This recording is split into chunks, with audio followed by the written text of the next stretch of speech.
Bihar Sivan rain RJD मंत्री और मारी एमपी साहाबुद्दीन रे आजी एरा हिना साहब आरजेडी वर्कर होते तेगी अड़ी दिन खोना की दाबी को दोहो लेदा मेनखान आरजेडी पार्टी भाटा खोना उनी राज्यसभा रेना कैंडिडेट बांग बेनावा का दिया को इने तायनम सिवन रे आरजेडी रेन कमिये को रगी को सोदर केदा आरजेडी रेन कमिये को नुआ रगी खतीते सोहर रेना जेपी चौक रे आरजेडी रेन मुखिया लालू प्रसाद यादव और तेजस्वी यादव बा पुतले को आतार केदा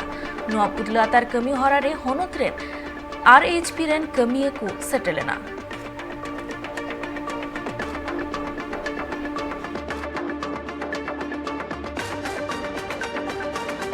लालू जी का पुतला फूका गया है सिवान के साहबुद्दीन समर्थक जो लोग हैं उनके द्वारा।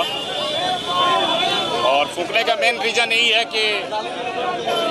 वो लोग जो अभी राज्यसभा का टिकट का जो बंटवारा हुआ है एक तो अपने परिवार में दिए और यादव को ही देना था तो भाई वीरेंद्र को क्यों नहीं दिए, देवेंद्र यादव को क्यों नहीं दिए, जयप्रकाश यादव को क्यों नहीं दिए, यहाँ सिवान के और बिहारी चौधरी हैं इनको क्यों नहीं दिए।